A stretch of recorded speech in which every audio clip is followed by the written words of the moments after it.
Hello, welcome to Rampant Pyanodon episode 3. Last episode, we worked on geothermal power to help with our power problem and ashes piling up, but unfortunately, because of rampant resources, a mod that allows all my resources to slowly drain to 25% yield and become infinite, the yield here is already dropping. It was at 250 each, and now they're already sitting at about a quarter. So if we go ahead and check in the power, we can see the precious power that was peaking at like 900 megawatts, almost a gigawatt, is already starting to go. So the first thing we're going to do this episode to help pump up our power is actually revisit, is to revisit Fishland. So we're going to go ahead and go to Fishland and expand the heck out of it. So this is what Fishland looks like now, and we're going to do a little bit of expansion. But in order to expand, I need to do a little bit of fishing. I'm thinking that's a good amount of fish. Let's get on to the build.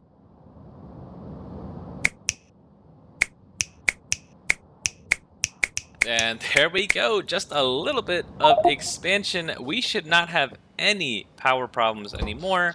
As you can see here, our production for the main part, I mean, we have 511 fish turbine blades. Now, for the main part, for the most part, we've been using mainly just fish blade turbines, except for when the turbines dip to their lowest point, so we should have no more power issues. That is expand fishland again. And next thing we can work on, actually, we are done with the ashes piling up. If we take a look, sees down here, we can see that the ash, this is not very well lit up, but the ash line, this is the ash line actually, there's no ash on it, which is why it's confusing, but it's completely clear. So ashes piling up is all done as well, and we can move on to the main point of this episode. What I wanted to work on this episode was to make a new Glassworks area with the new hot air recipe. A, because we are able to make new glass, but B, because sometimes this setup gets clogged when there's too many fluids in the same line.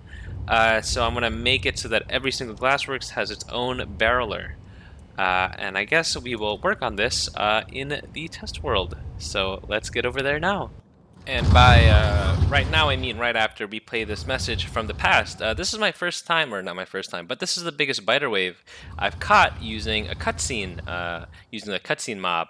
And it shows how the biters kind of flow in and out, and you can see how they like try to form up and group and retreat when they take too much damage. Right here, I think like a bigger guy comes along in a second, and they make like a huge beeline towards the turrets, which is cool. But as you can see, yeah, they're constantly calling backup. But you can also see that when they die, they leave behind landfill, which is actually a really cool mechanic. That way, you can't just use water fill to make areas inaccessible. This next area, you can see the biters show. This is one of my outposts, and you can see that they are. There was a strong biter out there, but yeah, they just kind of rammed themselves into the wall. Oh, and shoot, I just realized that the video ended and I'm still talking. Okay, one last thing oh my god.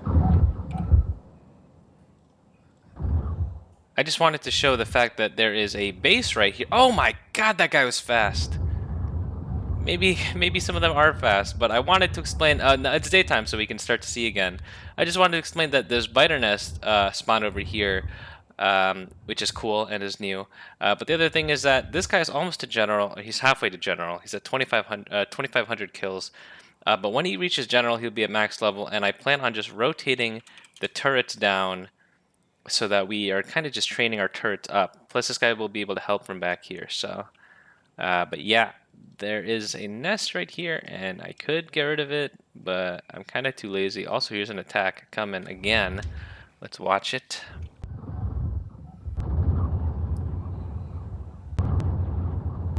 But yeah, anyways, on to the Glassworks. And of course, I'm making the Glassworks in a brand new world. There was me just checking which recipes I had available. Here, I'm setting up the initial build. The first thing I try to do is see if I need a space between them before I can cram them up together real quick, which I do right here. And then obviously I can't, which is why I build it back out. I build out the recipe in the factory planner, and then I go to see what my size constraint is. So in a second here, I actually go back to the normal world and kind of get a blueprint of what we have just to see if I'm working with about the same size. Here, then I'm going to go ahead and use some piping. We're using some advanced pipes, which is really cool. I guess I can't show it while here, but these advanced pipes just have a lot more underground configuration in them, and they're much smaller. But here we go. I'm trying to replicate the fact that we have glass, petri dishes, and the glassware in the main world. So I'm just kind of fitting together the last pieces, and I managed to get some rubber stoppers in. Then this is me decorating. It took a long time to decorate because I was so zoomed out. And then I just kind of, oh yes, I love this part of the decoration. But yeah, then I kind of just let it sit for a while, make sure it works. And after some time, I realized I'm not getting the throughput that I want, and it's because I'm not making enough molten glass. So I kind of just tear it in half and add another row of molten glass, which is pretty configurable because in the future that means I can just make it at the bottom or just make a new row in general. Okay, this looks good. So let's go ahead and blueprint it. And then port it over. And by port it over, what I really mean is work on the hot air. And by working on the hot air, what I really mean is spend 90% of the time in menus crunching numbers and realizing that I don't actually have enough raw coal output in my base to support the amount of hot air I actually need. But this is no matter. Let's just go ahead and build the new Glassworks for now, and then revisit this hot air problem later. And by building the Glassworks, what I really mean is that I spent a bunch of time cleaning up my inventory real quick because it's just been really cluttered recently, and the inventory system here has been kind of bad. So I spent some time cleaning it up. Anyways, on to the Glassworks.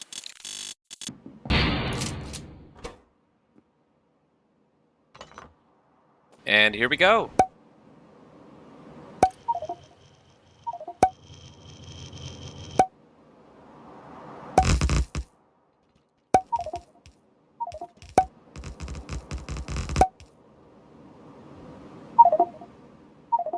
And there we go, all done. All that's left is to connect it up to the system.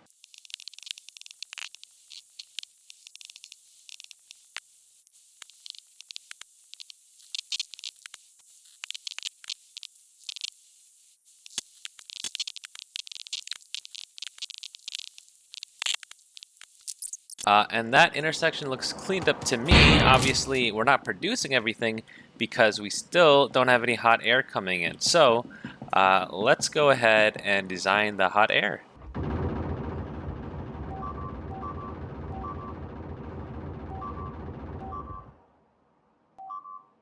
All right, so first up, I need 20 high-pressure furnaces. So I go ahead and I put them as close together as possible, and then I try to make the vertical footprint as small as possible as well, as you can see right here, where we have stacked raw coal in, and we have coke out. Each one of these machines needs about 5 raw coal per second, so it's a total of 6.6 yellow belts of stacked raw coal going in. The regenerative heat exchangers, I tried to make them as close as possible as well, but clearly they did not work, so I had to space them out one, and I still couldn't get it to fit, so I spaced it out another one. So there's a gap of 2 in between each one, 14 total. There's only there's 16 furnaces making warm stone bricks, and only one that takes the warm stone bricks and turns them back into normal stone. Here you could see me fitting everything together. Then I realized there is a way to do it with only a gap of 1. So as you can see here, I reduced the footprint by about 4 tiles horizontally, and then I just mash it all together and redo the top part. And here I'm just testing the throughput and see if it works well. And then I'm putting some more of the advanced piping down, and it runs pretty well. So I just begin the decorations. And then I kind of just let it run. Yeah, the decorations look good. And there we go. The build looks really stable. Let's see what I went with. So originally I was going to go with 300 hot air to run everything at once, but I realized I probably don't need to run every single glassware machine at the same time, so I cut it in half and then I cut in half again.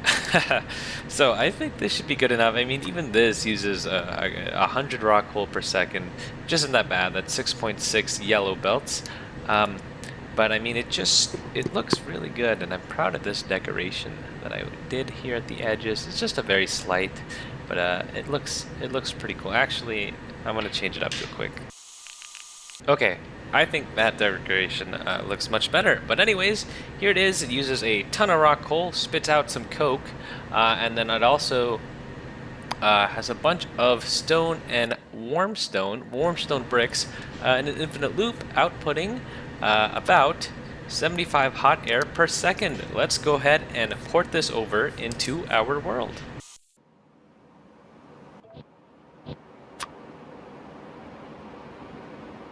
Okay, and shoot, I accidentally placed it one tile too high. As you can see, it's not lined up, so let's fix that real quick.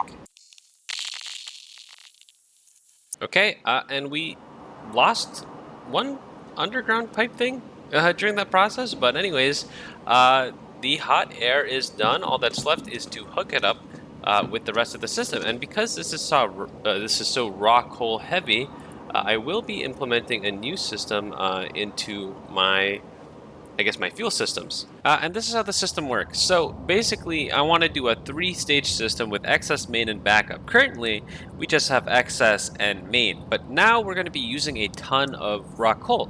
So again, this is how our system works right now. We have this excess line and we have the main line, and basically we pull from the excess before the main. So I mean, say we, this is backed up, it'll just primarily pull from the excess line. So we have priority on this line, and this line gets used later.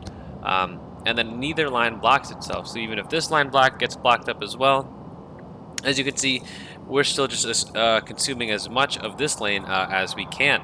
So I just basically am trying to cram a third thing into here. So instead of just excess and main, we have excess, main, and backup. Because now that we're going to actually start using rock coal as a resource and not just a fuel, it needs to be on its own line. So, yeah, let's just jam a third one in here.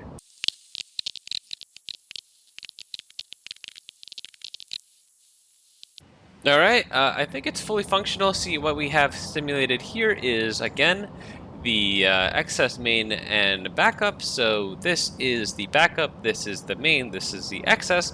We always want to get rid of the excess first, and it seems like while everything's in full swing, we're pretty much always using the excess. But if the excess gets cut off, then what you can see is we switch to the main fuel, which is going to be wood. And then if the wood ever runs out, which it is here because it's only at half production now, then we start using the rock coal, which is good. So I think we are pretty much good to port this over to the world. And now all I got to do is jam this everywhere and add a third line to my fuels line.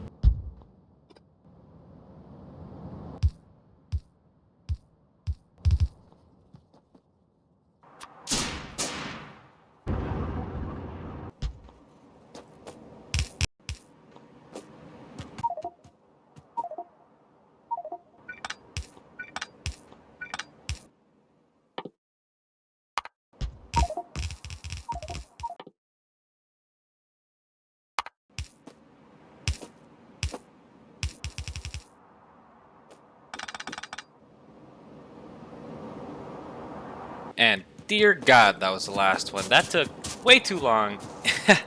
probably actually 10 hours. I don't even know if that was worth it, but it's done now. So we can go ahead and check this off. Done. Yeah, and then all we really need to do now is just plug in the new Glassworks. So again, we have the fuel lines all fixed up now, and all we got to do is plug in the rock hole into here, the coke going out, and then the fuels as well. And it is all connected up, so let's go ahead and watch this run for the very first time. There we go. As it turns to night, we can see all the high pressure ferni starting to turn on, starting from the top right corner and cascading all the way down. Eventually, we should get enough coke oven gas to start up the regenerative heat exchangers, which we're seeing here. As you can see, we're starting to see a bunch of them turn on, and pretty soon, yep, we're going to see some warm stone bricks being spit out, and our first bits of hot air will be coming out soon. And there we go. Our hot air is coming out, just making sure that bricks aren't a limiting factor because I've got a ton of bricks in my inventory. But it seems like it's good. We have coke coming out. This coke will be prioritized as our main coke production, and if our main coke production is full, then it'll be used as excess fuel. Let's hop on over to the Glassworks to see if that thing is kicking and in action, and in fact it is. So we have our Glassworks here, fully functional, and we can go ahead and check this off of our list. Here we go. So new Glassworks, dedicated coke, and more barrelers in the Glassworks area is all done, which kind of leaves the next episode to be more open. I mean, there's a couple things that I need to do, but otherwise, I don't know actually. I think I want to thank my patrons right now, so I want to give a big thanks to all my patrons out there right now. So we have John Boy, the companion drone, Mastozo, the pair of companion drones. Then we have Ima, the lumberyard. We have Sterling, and we are also under attack. This got damaged. Thank you, Zark, and also thank you, Simple Angerfish. Again, we are still working on your immortalizations, but I will see you guys in the next episode.